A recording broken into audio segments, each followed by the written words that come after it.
bu'uura. Ati jireenya koo fi bu'uura.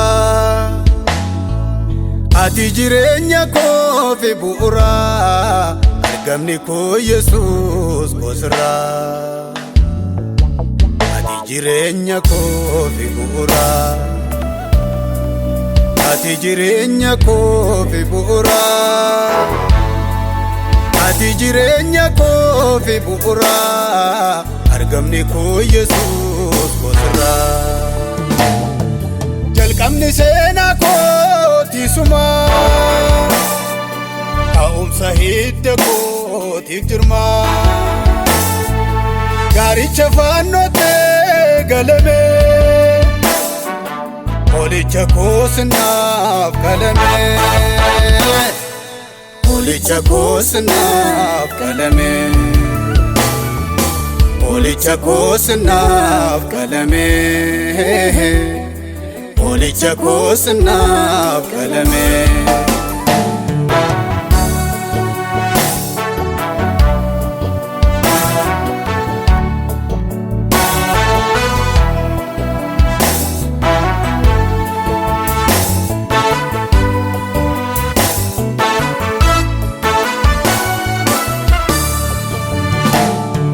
Fannoo kee jala jalqabni koo. Yesuus olicha faasika koo. Situ darbee du'ee du'a koo. Hundee koo tan sirraan biqilee. Seenaan koos du'a keerraa eegalee.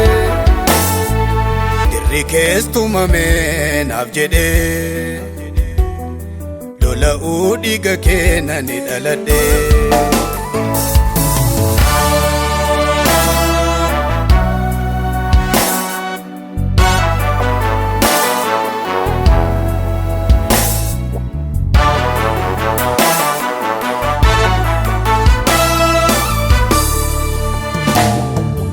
Akka ilmoo laattoofamtee. Ammaduu fannoo callistee. Badii koof jecha waraanamtee. Jallinaa tokkollee hojjennee. Waa jechuuf afaan keen saaqannee. Cunqursaaf dhiphuun siit baay'atee. Du'uu kennaaf jireenya taatee.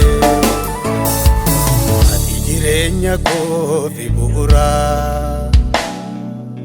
Ati jireenya koo fi bu'uura.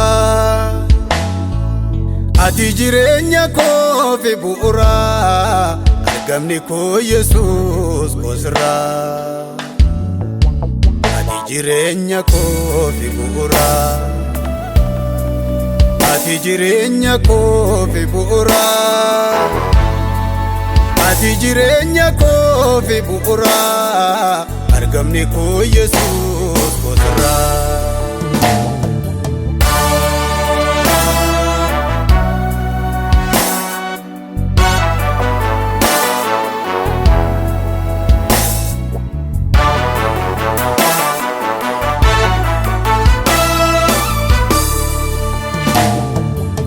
Anaaf jettee gooftaa koo.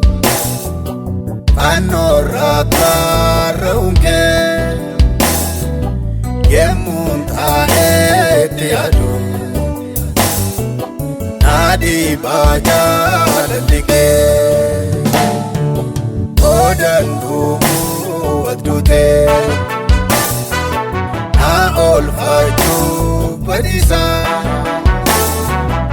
Olol deebii maleessaa. Gati ke mali nambasa.